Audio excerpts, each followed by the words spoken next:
President Biden addressed the flying object shot down by the U.S. this month, earlier today. Yes, he did not reveal much new information about the three unidentified objects or that first Chinese spying balloon, but the speech marked his most extensive on the incidents. The president said that the three high-altitude objects that were shot down between Friday and Sunday were probably not related to China's spy program or anybody else's spy program for that matter. He said they're most likely tied to private companies or research institutes. The president also made a point of not apologizing for shooting down the Chinese spy balloon earlier this month. As I've said since the beginning of my administration, we seek competition, not conflict with China. We're not looking for a new Cold War, but I make no apologies, and we will compete. And we'll responsibly manage that competition so that it doesn't veer into conflict. We want to bring back in Josh Skule now. He's the president of BowWave, which provides services designed to support U.S. national security. He's also the former executive assistant director for intelligence for the FBI. Josh, we just heard from David Martin that the FBI basically got everything that they were looking for when speaking specifically about that Chinese spy balloon. What's your initial response to what the president had to say? So I think the president had an opportunity to lay out a comprehensive strategy against China. He didn't take that opportunity. I'm hopeful that the administration comes out at a later date. But what we have seen is a series of actions by a host of organizations, Department of Defense, Department of Justice, that are taking much more aggressive actions to combat Chinese intellectual property theft as well as technology theft. So I'm hopeful that we'll see more in the coming days. We also want to bring in the rest of our CBS News team. I understand we have Weijia Jiang there, our senior White House correspondent, with us after hearing the president's remarks. Weijia, what did you make of what we heard from President Biden? He did not accept questions after the conference, he said, because maybe next time when people are more polite. But he did offer some clarification, but still we have questions about why shoot objects down if they were benign in nature. Right. Right. And it looked like he was about to take a question, actually, but the White House press corps can be an aggressive bunch sometimes. They have a lot of questions. That's right. And so I think he got a little frustrated there. But to your question, Errol, I think he did make a little bit of news. He said that they were going to reassess a few things about how they track and monitor all the objects that are in the sky.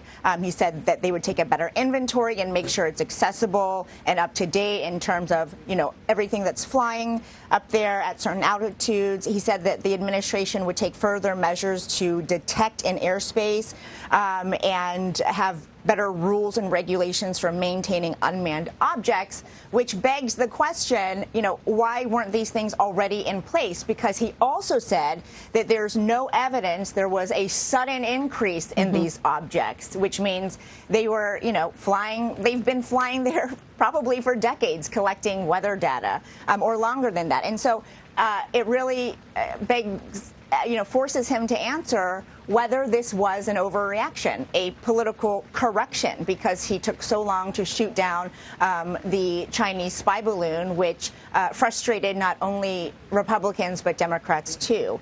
So there was a little bit of news there about what they were going to do moving forward, but still no definitive answer about whether, what the U.S. policy is. And I think that's an ongoing conversation as they get more information about what these objects were. Yes, and an interesting point on that, Weijia. As he said, he was going to develop these sharper rules moving forward, that those rules in many cases will remain classified, except that they'll be shared with Congress, right, because he didn't want foreign adversaries to know about those.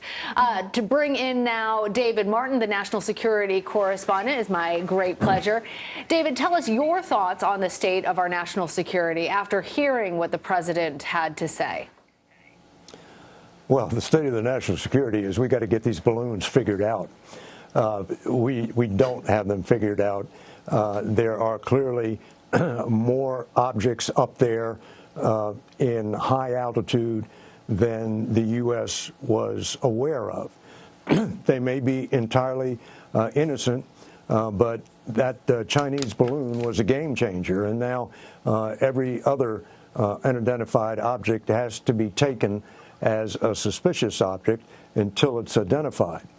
And you don't want to get into a situation where the U.S. military is up there shooting down benign objects. And that is what the president said is that is the current intelligence assessment of those 3 unidentified objects. They were not surveillance balloons belonging to China or any other country. They were most likely some kind of research balloon belonging to a private company, a research institute, or even individuals. There's an intriguing story in Aviation Week about a hobby club, a balloon hobby club, whose balloon has gone missing. And it went missing off the west coast of Alaska. That was their last contact with it. Okay. And the projected track showed them going over Yukon in Canada, which, of course, is where one of those unidentified objects was shot down. Now, you can't jump to a conclusion because the balloon that this Aviation Week is talking about was a balloon that went up to just circumnavigate the globe, and the hobby was for people on the ground to track that balloon as it just went around the world. But of course, to track it, it needs to transmit. And so their balloon, the hobbyist balloon, was transmitting. There is no evidence that I know of that any of these 3 unidentified objects were transmitting. So we don't have a smoking gun here, but clearly there's a lot going on up there that the U.S. did not know about and is just finding out about and trying to figure out how to deal with it in the future. So, and it also just raises the point, David, that there's so much that's also happening at the next level with space junk and things floating around that are also surveilling us.